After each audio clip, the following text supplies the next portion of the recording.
बहुत बहुत स्वागत है आप सभी का study with Swati YouTube channel पर।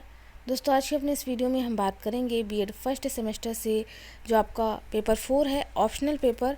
अगर हम बात करें इंक्लूसिव एजुकेशन की, तो दोस्तों यहाँ पर हमारा ऑप्शनल पेपर है इंक्लूसिव एजुकेशन, जिसमें से हम यूनिट फर्स्ट, सेकंड और थर्ड को कंप्लीट करा चुके हैं।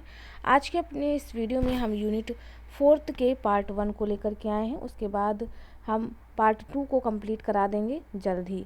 पार्ट 1 में लगभग हम 60+ क्वेश्चंस रखेंगे और नेक्स्ट वीडियो में हम 60 और क्वेश्चंस रखेंगे। तो यूनिट फोर्थ की अगर हम बात करें तो यहाँ पर आपको समावेशी शिक्षा से जो है टॉपिक वाइज चीज़ें इंक्लूड करके चीज़ों को बताया जा रहा है। इसके अलावा जिसका भी वैल्यू एंड पीस एजुकेशन का पेपर है ऑप्शनल, तो वो भी पढ़ सकते हैं।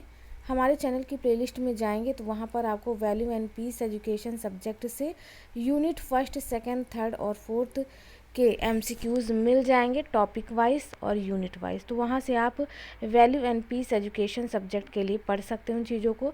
यहाँ पर हम इंक्लूसिव एजुकेशन सब्जेक्ट को कंप्लीट करा रहे हैं, जिसमें हमारा यूनिट फोर्थ का पार्ट 1 है।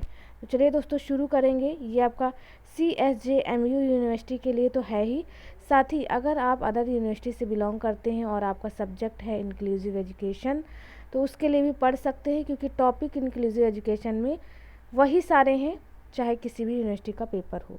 ठीक है, तो यहाँ पर हम देखेंगे यूनिट फोर्थ से समावेशी अभ्यास यानी इंक्लूसिव प्रैक्टिस से ऑब्जेक्टिव टाइप क्वेश्चंस।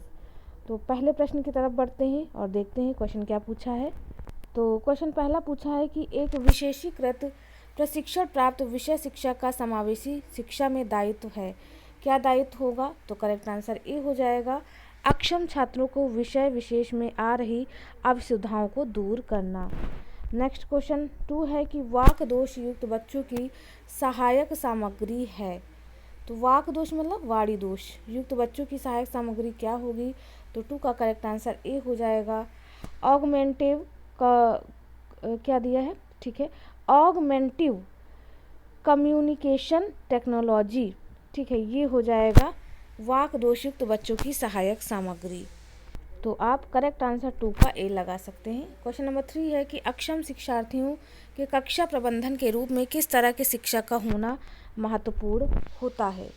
तो यहाँ पर 3 की बात करें तो 3 का जो करेक्ट आंसर है वो है आंसर नंबर डी, ये सभी, यानी अनुभवी शिक्षक, विशेष शिक्षक, शिक्षा अध्यापक और परामर्शी शिक्षक। क्वेश्चन नंबर 4 है कि अध्यापक द्वारा प्रभावी शिक्षण से सहायता मिलती है। किसको सहायता मिलेगी? तो 4 का करेक्ट आंसर डी हो जाएगा, छात्रों के व्यवहार परिवर्तन में, अनुशासन की स्थापना में और सही कक्षा प्रबंधन में। क्वेश्चन नंबर 5 पूछा है कि समावेशी कक्षा का वातावरण होना चाहिए। कैसा वातावरण होना चाहिए?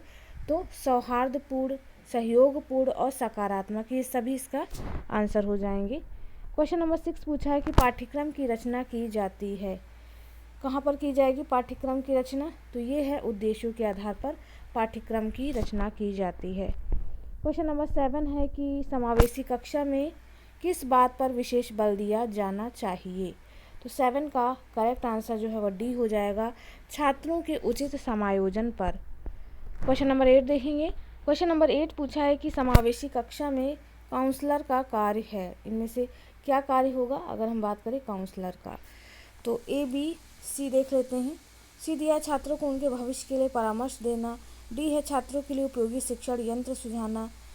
पहला है छात्रों की शारीरिक समस्या की पहचान करना। दूसरा, छात्रों को उनकी सुरक्षा की भावना को दूर करने में सहायता करना। तो देखिए, समावेशी कक्षा में काउंसलर यानी परामर्शदाता का कार्य होगा कि छात्रों को उनके भविष्य के लिए परामर्श देना, क्योंकि परामर्शदाता का कार्य ही होता है परामर्श देना। करेक्ट आंसर यहाँ पर जो है वह सी हो जाएगा अगर हम आंसर 8 की बात करें।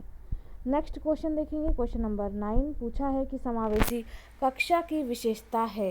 इनमें से क्या विशेषता होगी? तो करेक्ट आंसर डी हो जाएगा, उपरोक्त सभी, यानी अक्षम व सक्षम छात्रों का समावेश, छात्रों का गुणोन्मुखी विकास, कक्षा के विद्यार्थियों की कम संख्या।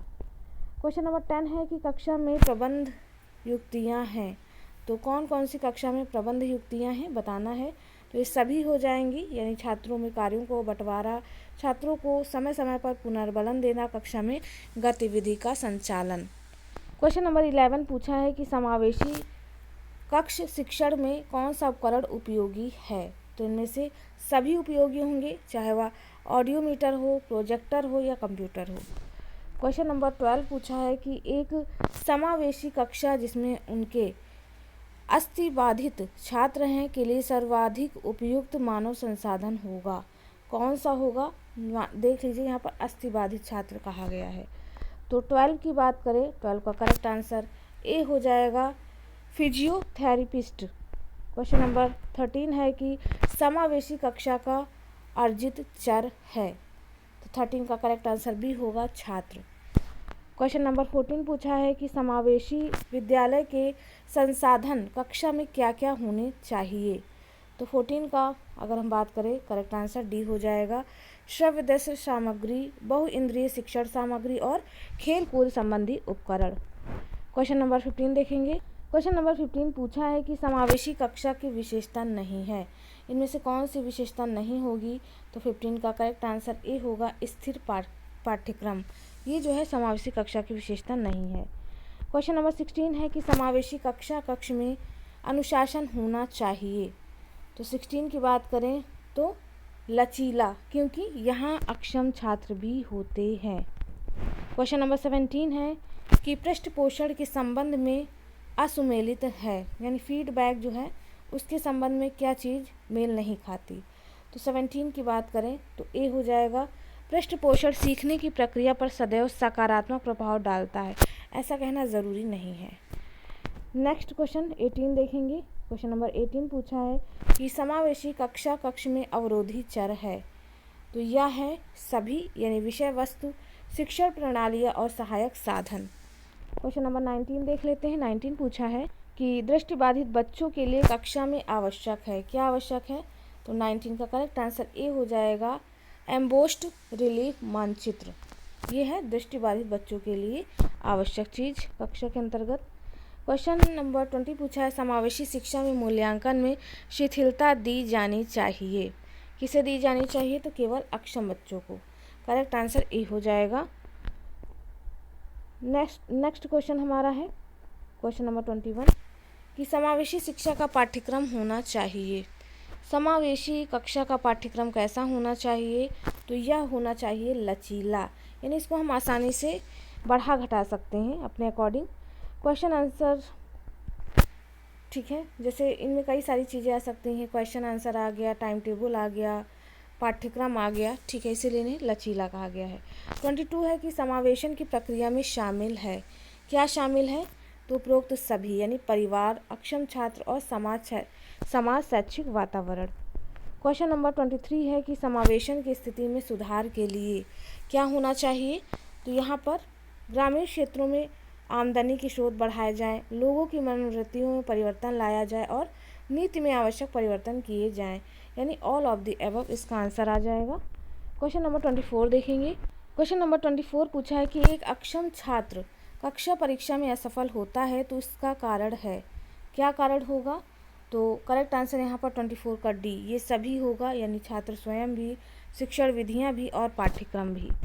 क्वेश्चन नंबर 25 है कि विद्यालय में होने वाली विभिन्न प्रतियोगिताएं समावेशन की प्रक्रिया के क्या हैं, के लिए आपको बताना है क्या है।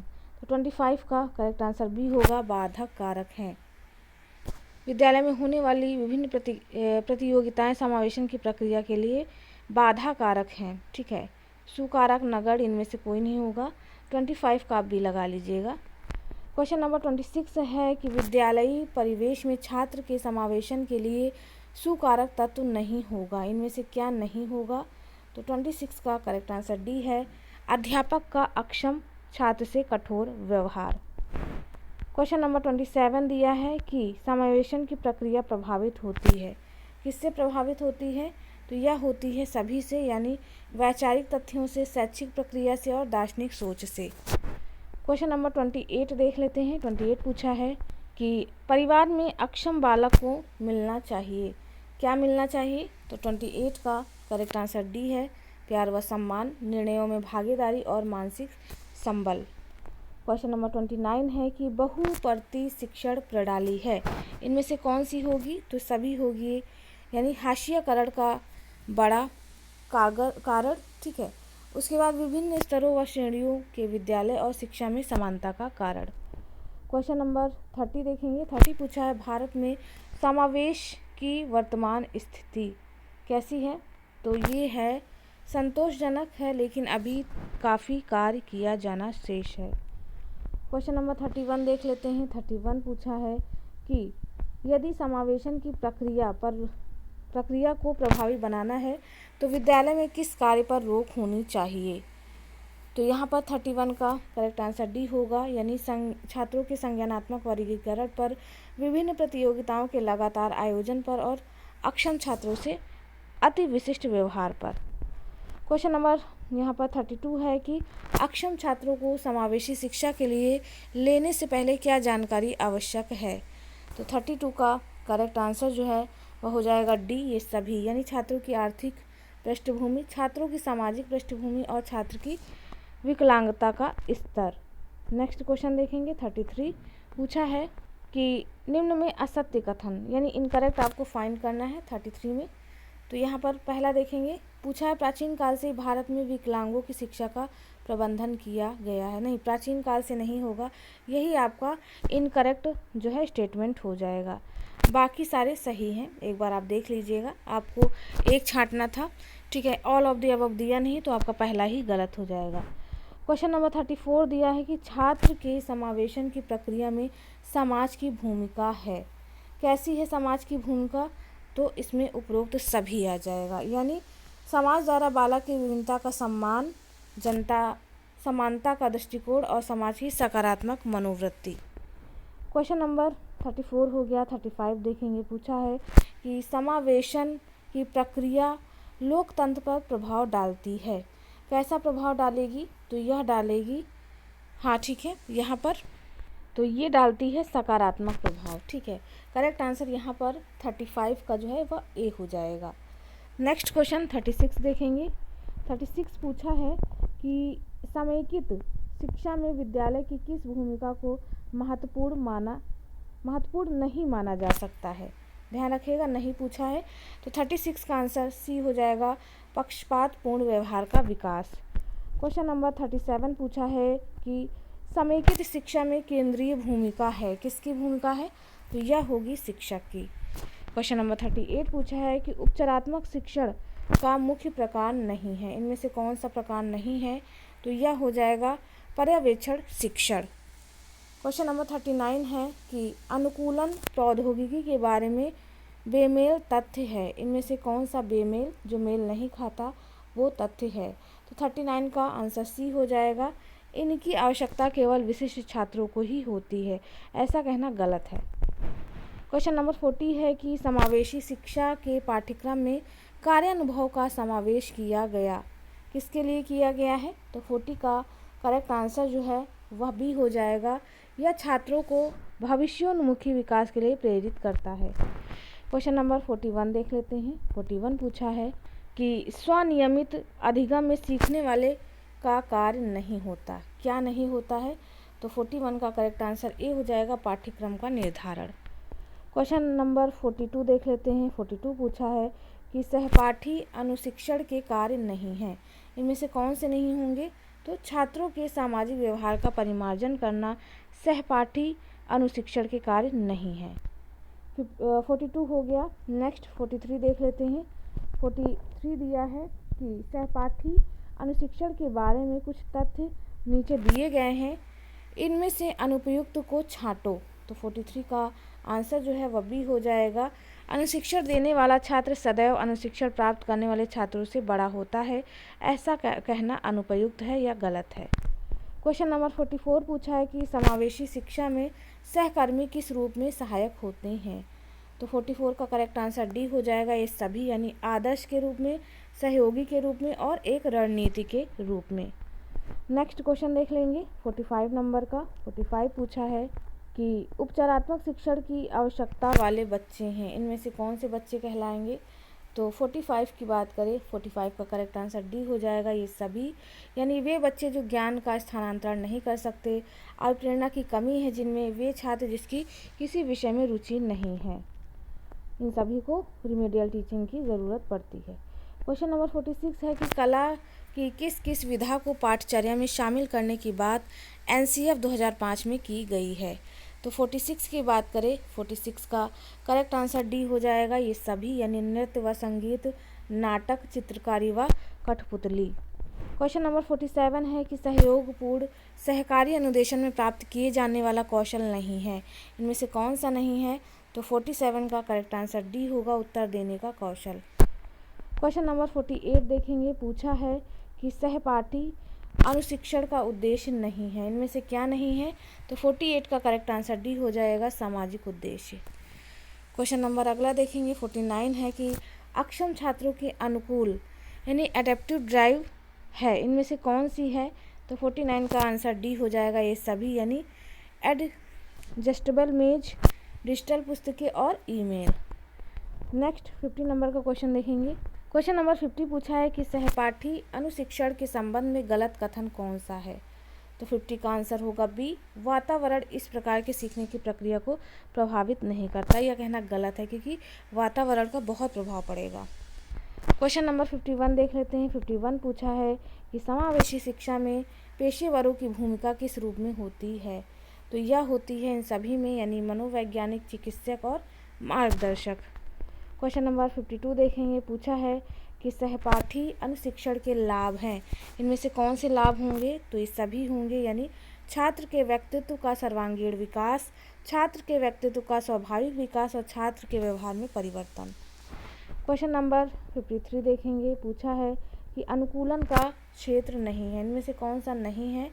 तो 53 का बी हो जाएगा, उद्देश्य। क्वेश्चन नंबर 54 की ओर बढ़ते हैं और देखते हैं क्या पूछा है। पूछा है कि उपचारात्मक शिक्षण के बारे में बेमेल तथ्य कौन सा है।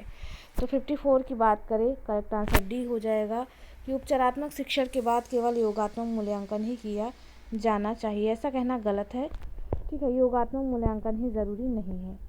क्वेश्चन नंबर 55 है कि एनसीएफ का मार्गदर्शी सिद्धांत नहीं है, इनमें से कौन सा नहीं है। तो 55 की बात करें, करेक्ट आंसर ए हो जाएगा, पाठचर्या वैध हो, ऐसा एनसीएफ में नहीं कहा गया है। 56 देखेंगे। क्वेश्चन नंबर 56 पूछा है कि दृश्य श्रव्य सहायक सामग्री का प्रकार है, यानी ऑडियो विजुअल टीचिंग एड्स जो मटेरियल है कौन सा है। तो यहाँ पर 56 की बात करें, 56 का करेक्ट आंसर भी होगा, चलचित्र। बाकी श्यामपट्ट आप जानते हैं कि दृश्य सामग्री है, टेप रिकॉर्डर ये आपका श्रव्य सामग्री है, चलचित्र दोनों का मिश्रण है। क्वेश्चन नंबर 57 है कि किसी बालक को मात्र एक अंश ही दिखाए जाने पर संपूर्ण चित्र को समझ लेने की क्षमता कहलाती है, क्या कहलाएगी। तो यह दृष्टि समापन कहलाएगी। क्वेश्चन नंबर 58 पूछा है कि प्रतिभाशाली बालकों की आवश्यकताओं को पूरा करने हेतु निम्न में से कौन सा सर्वश्रेष्ठ तरीका नहीं है। तो विचारावेश सत्र। 58 की बात करें तो जो विचारावेश सत्र है यह तरीका सही नहीं है। क्वेश्चन नंबर 59 पूछा है कि प्रतिभाशाली बालक में निम्नलिखित में से किन क्षेत्रों में सामान्य बालक से आगे निकलने की प्रवृत्ति होगी। तो 59 का करेक्ट आंसर सी हो जाएगा, शैक्षणिक उपलब्धि के अंतर्गत। क्वेश्चन नंबर 60 पूछा है कि साइनेटिक्स किस वर्ग के बच्चों के प्रबंधन के लिए उपयोग की जाने वाली विधि है। तो 60 का करेक्ट आंसर डी हो जाएगा, सृजनशील बच्चे। क्वेश्चन नंबर 61 पूछा है कि मोरफेन संलक्षण जो है, मोरफेन संलक्षण निम्नलिखित में से क्या है। तो 61 का करेक्ट आंसर ए हो जाएगा, अनुवांशिक विकार है। 62 देखेंगे। 62 पूछा है कि निम्नलिखित में से कौन सी पद्धति बालकों का पहचान करने की पद्धति नहीं है। तो 62 का जो करेक्ट आंसर है वह हो जाएगा ए, कार्य निष्पादन परीक्षण। 63 देखेंगे। तो 63 पूछा है कि बच्चों के बीच सृजनशीलता को बढ़ावा देने के लिए निम्नलिखित में से किस विधि का परीक्षण किया गया है। 63 का जो करेक्ट आंसर है वह सी हो जाएगा, विचारवेश प्रक्रियाएं। क्वेश्चन नंबर 64 पूछा है कि मंदबुद्धि बालकों की शिक्षा के साथ इनमें से किससे सबसे अधिक संबंधित करेंगे। तो 64 का जो करेक्ट आंसर है वह डी हो जाएगा, क्रिस्टाइन इन ग्राम। क्वेश्चन नंबर 65 है कि ड्यूशेन निम्न में से किससे या किसका सबसे सामान्य रूप है। तो 65 की बात करें, करेक्ट आंसर सी हो जाएगा, मांसपेशीय दुर्विकास का। क्वेश्चन नंबर 66 देखेंगे, पूछा है कि मंदबुद्धि बालकों को शिक्षित करने के लिए प्रथम विद्यालय किसने स्थापित किया था। तो 66 का करेक्ट आंसर जो है वह बी हो जाएगा, सेगविन ने। क्वेश्चन नंबर 67 है, ICF मॉडल निम्न में से किसका एक अंतर्राष्ट्रीय वर्गीकरण है। तो 67 का करेक्ट आंसर डी हो जाएगा, विकलांगता, क्रियात्मकता और स्वास्थ्य इन सभी का। क्वेश्चन नंबर 68 देख लेंगे। 68 पूछा है कि निम्न में से कौन सा ICIDH का एक रेखीय आधार को उपयुक्त रूप में दर्शाता है। तो ये हो जाएगा रोग, क्षति, अक्षमता और निःशक्तता। ये आपका एकदम सीरियल से लगा है तो आप इसे याद कर लीजिएगा। 69 देखेंगे। क्वेश्चन नंबर 69 पूछा है कि विश्व स्वास्थ्य संगठन यानी WHO ने किस वर्ष ICIDH का नया संस्करण प्रस्तुत किया। तो यह किया था वर्ष 2000 में। करेक्ट आंसर सी हो जाएगा। 70 पूछा है कि निःशक्तता की अवधारणा की कितनी महत्वपूर्ण विशेषताएं हैं। तो 70 का जो करेक्ट आंसर है वह हो जाएगा सी यानी 3। क्वेश्चन नंबर 71 देखेंगे। पूछा है कि निम्न में से किसका संबंध वस्तुनिष्ठता से है। तो 71 का जो करेक्ट आंसर है वह सी हो जाएगी, अक्षमता। क्वेश्चन नंबर 72 है कि अक्षमता किसके स्तर पर गड़बड़ी का प्रतिनिधित्व करता है। तो 72 का करेक्ट आंसर ए हो जाएगा, व्यक्ति के स्तर पर। 73 देख लेते हैं। पूछा है कि स्वास्थ्य अनुभव के संदर्भ में क्षति किससे संबंधित विषमता या हानि है। तो 73 का जो करेक्ट आंसर है वह डी हो जाएगा, ये सभी। क्वेश्चन नंबर 74 देखेंगे। पूछा है कि विश्व स्वास्थ्य संगठन द्वारा ICIDH नामक मैनुअल का प्रकाशित किया गया। तो 74 का जो करेक्ट आंसर है वह बी हो जाएगा, वर्ष 1980। क्वेश्चन नंबर 75 है कि निम्न में से कौन सा एक ICF मॉडल के रूप में के पूर्ण रूप को दर्शाता है। तो यहाँ पर ICF मॉडल का पूर्ण रूप बताना है। तो 75 का करेक्ट आंसर जो है वह सी, हाँ 75 दिया है, ठीक है। 75 का करेक्ट आंसर ए हो जाएगा, international classification of functioning disability and health. तो ये है करेक्ट मॉडल, आप इसे याद कर लीजिएगा, ठीक है। आपके एग्ज़ाम में पूछा जा सकता है। तो दोस्तों आज के इस वीडियो में हम 75 नंबर क्वेश्चंस पर रुकेंगे। नेक्स्ट वीडियो में 50 और क्वेश्चंस प्रोवाइड करा दिए जाएंगे और इस तरह से यूनिट 4 आपका कंप्लीट हो जाएगा, जिसे हम नेक्स्ट वीडियो पार्ट 2 में कंप्लीट पूरी तरह से कर देंगे। उम्मीद और आशा आप सभी को हमारा यह वीडियो पसंद आया हो। तो चलिए दोस्तों, मिलते हैं अपने एक नेक्स्ट वीडियो में एक नया टॉपिक के साथ। तब तक के लिए आप सभी का बहुत बहुत धन्यवाद। Thank you friends, keep watching and share to others.